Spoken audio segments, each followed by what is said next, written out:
O aumento da atenção estava pressionando os esquemas e operações do submundo do crime em todo o país. A maior parte da pressão se devia ao massacre do dia de São Valentim em Chicago. Com o antigo chefe e mentor de Al Capone, Johnny Torrell, assumindo a liderança e Charlie Lucky, Luciano e os outros delegados o apoiando, Capone foi escolhido como bode expiatório para aliviar a pressão sobre o submundo e seus líderes.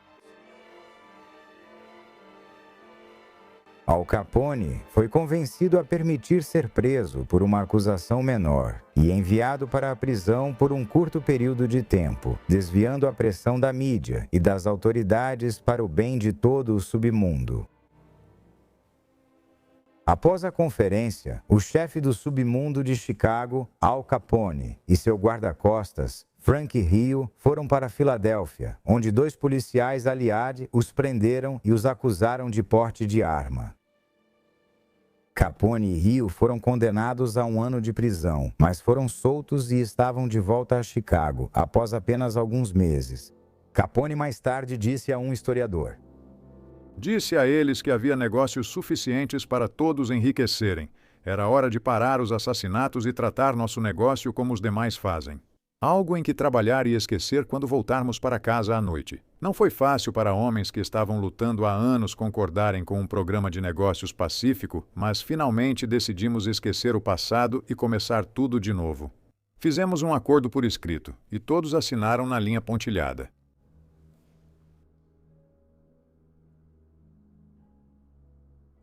A Conferência de Atlantic City foi apenas a primeira reunião desse tipo que levou à formação do Sindicato Nacional do Crime. Mas muitos concordam que foi a mais importante.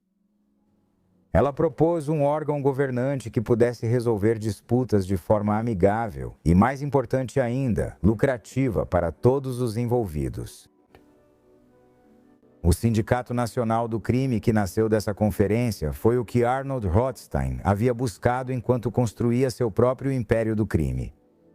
Como disse um escritor, Arnold Rothstein trabalhou para transformar o crime organizado de uma atividade de marginais em um grande negócio administrado como uma corporação. Mesmo com o clamor público por intervenção policial e governamental crescendo, o Sindicato do Crime trabalhava para ter sistemas em funcionamento que protegessem os gangsters e garantissem que suas operações ilegais continuassem prosperando. O final do século XIX e o início do século XX viram uma onda de imigrantes, transformando cidades portuárias da costa leste americana como Boston e Nova York em caldeirões de diferentes nacionalidades, credos e religiões. Uma grande onda de imigrantes judeus do leste europeu se estabeleceu em comunidades como o Lower East Side de Nova York. E não demorou muito para que, assim como as gangues italianas e irlandesas, surgissem gangues judaicas especializadas em extorsão. Organizações como a Mão Negra e Yiddish operavam no início dos anos 1900 com gangsters como Yosef Toplinski, Charlie o Aleijado Vitovsky e seu líder, Iacó Johnny Levinsky. Eles começaram um esquema de extorsão em 1906, a partir de seu ponto de encontro em um bar na Suffolk Street, enviando cartas anônimas assinadas como A Mão Negra e Yiddish, ameaçando roubar ou envenenar os cavalos dos camelôs locais e outros empresários. Em 1909, uma organização trabalhista, a Associação dos Fabricantes de Sorvete, já incluía em suas mensalidades um fundo anual para pagar os gangsters. Em 1913, a Mão Negra e Yiddish já havia imposto seu domínio sobre os fabricantes de água com gás e refrigerantes, além do mercado de hortifruti, transportadores e cocheiras. Dentro da organização, um dos integrantes explicou o sistema de pagamento pelos atos ilegais. Era agressão, roubo e assassinato por encomenda. Tiro fatal, $500. Tiro não fatal, $100. Envenenar uma parelha de cavalos, $50. Envenenar um cavalo, $35. Roubar um cavalo e uma charrete, $25. Gangues judaico-americanas geralmente surgiam entre crianças dos bairros pobres. Quem, na pré-puberdade, roubava dos carrinhos de rua, depois, na adolescência, extorquia dinheiro dos donos de lojas. E quem, já adulto jovem, praticava slumming ou usava um cano de ferro enrolado em jornal contra trabalhadores em greve ou contra fura-greves. Assim como os imigrantes italianos e irlandeses, muitos jovens das gangues eram de famílias pobres. E o apelo do dinheiro fácil, do poder e do glamour do estilo de vida criminoso parecia muito mais atraente do que o trabalho duro e a existência desesperadora de seus pais. Quando adultos, eles se juntaram a gangues bem organizadas envolvidas em uma grande variedade de empreendimentos criminosos, incluindo crime organizado no meio sindical e prestação de serviços tanto para empresas quanto para sindicatos, como capangas. Com o surgimento das operações de contrabando de bebidas durante a Lei Seca, gangues e gangsters judeus também entraram no esquema de contrabando de bebidas alcoólicas. A Gangue Roxa, também conhecida como Gangue da Casa de Açúcar, era composta por contrabandistas e assaltantes que atuavam na região de Detroit. Nos anos 20, 4 irmãos judeus que haviam emigrado de Nova York, Abe, Joe Raymond e Izzy Bernstein, lideravam a Gangue Roxa. Eles cresceram em seu bairro como pequenos ladrões e extorsionários. Antes de passarem para assaltos à mão armada e extorsão sob a orientação de gangsters mais velhos, eles já eram notórios por sua crueldade e selvageria. Uma lenda sobre a origem do apelido deles, a Gangue Roxa, vem de uma suposta conversa entre 2 lojistas. Esses garotos não são, como outras crianças da idade deles, estão marcados por uma cor. Sim, eles são de um roxo podre, como a cor de carne estragada. Eles são uma gangue roxa. Em 1933, em Detroit, dizia-se que a Gangue Roxa controlava muitos aspectos do governo local. Um cidadão preocupado, cujo nome foi censurado pelo FBI, escreveu uma carta para o escritório de Washington, pedindo ajuda para lidar com presos sendo soltos em troca de dinheiro.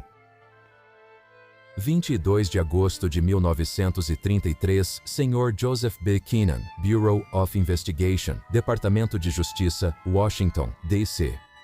Prezado senhor, se for privilégio de um cidadão comum, gostaria de chamar sua atenção para uma investigação. Uma situação que estou convencido de que existe no estado de Michigan, cuja correção justifica a assistência federal. Estou dirigindo este pedido ao senhor devido a declarações recentes na imprensa relacionadas à determinação do governo federal em erradicar o governo de gangsters políticos. Acredito que o governador Comstock e Isaias Lebov participam do esquema de liberar presos mediante pagamento. Vou listar, de memória e na ordem, os eventos noticiados que levaram à convicção que expus. Sem dúvida, o senhor tem investigadores em campo que conhecem a situação que descrevi e que são capazes de determinar se as conclusões que apresentei estão corretas. Vejo que 6 de outubro é a data definida para a investigação do Comitê do Senado sobre Detroit. Na minha opinião, o prefeito, o comissário de polícia e o promotor Toy, em particular, estão fazendo o máximo para combater gangsters extorsionários, mas seus esforços terão pouco efeito se o chefe do executivo estadual estiver ajudando ou operando um esquema ilegal. E, para atingir seu objetivo, está disposto até a interferir no júri e na administração das prisões. Para ser justo com você, eu lhe asseguro que nenhum dos funcionários demitidos é meu amigo ou conhecido meu.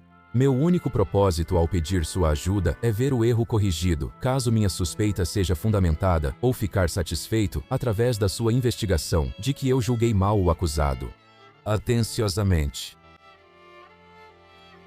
Em Nova York, a gangue Bugs and Meyer, liderada pelos notórios gangsters Bugsy Siegel e Meyer Lansky, definiu o crime organizado judaico-americano e logo se tornou um padrão de ouro para gangsters em todo o país.